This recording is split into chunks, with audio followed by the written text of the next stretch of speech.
It's Terrific Tuesday. Hi, I'm Pastor Paul Anderson from the Fountain of Raleigh Fellowship, where we believe God's blessings never stop flowing. Again, thank you to all of our followers, to all of those who've been listening, and to those of you who are watching for the very first time. We'd like to say thank you so very much for tuning in to our devotional messages. Today, I'd like for you to please reference 2 Kings, the 17th chapter, verses 14 through 20 from the New Living Translation. And this small little pericope, it begins to talk about how the Israelites had done just what God had asked them not to do. He had told them time after time, there's a warning that he gives to them. He says, you should not worship any other gods, but I am the one and only true God. For I am Jehovah God, the one who created you, the one who loved you, the one who delivered you from all of the Egyptian captivity, and I've now brought you into a land.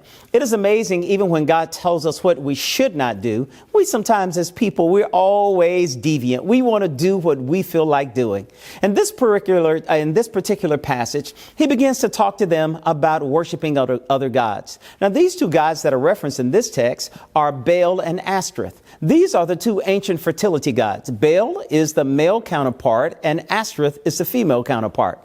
They found themselves beginning to worship these other gods because they were led and driven by their very own flesh. Remember when Moses went up on the top of Mount Sinai to get the 10 Commandments? He came back. And all of those that were part of the camp, they were indulging in all of those things that were gratifying to their flesh. They were drinking. They were partying. They were partying 24/7. They've forgotten about worshiping God. They've forgotten about what God had given to them, all of the gold and all of those things that he blessed them with when they left Egypt. Remember, they were given reparations for leaving.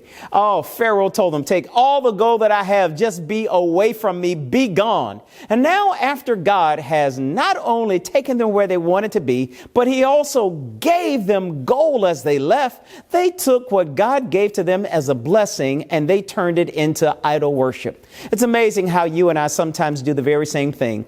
God blesses us with our time, with our talent, and with all of our material resources, and we choose to worship those things as opposed to give God thanks for blessing us with these things. I hope you and I will begin to think about what have we made into our idols. Could it be our athletics? Could it be our homes? Could it be our cars? Could it be those materialistic things? I hope you will ask yourself, as I ask myself, am I giving God more of my time as opposed to athletics?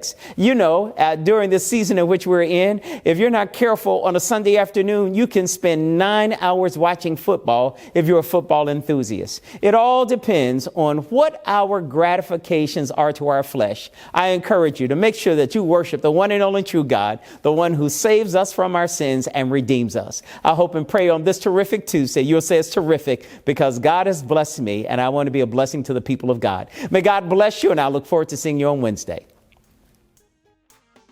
To sow a seed to the Fountain of Raleigh Fellowship, visit our newly redesigned website, thefountainofraleigh.org, and select Sow a Seed from the homepage. Also, giving has been made easier with the new Fountain of Raleigh app, available now in the Apple App Store and Google Play Store. Download today, select Giving from the main menu, and then follow the directions to complete your giving through Subsplash. Thank you so very much for your prayerful support and all the things that we have done in ministry to help so many others. We thank you so very much for your generous support in times past, and we thank you for your present support and what you will do in the future. May God richly bless you, exceedingly and abundantly above all that you're able to ask, say, or think, according to his power at work in you. God bless you.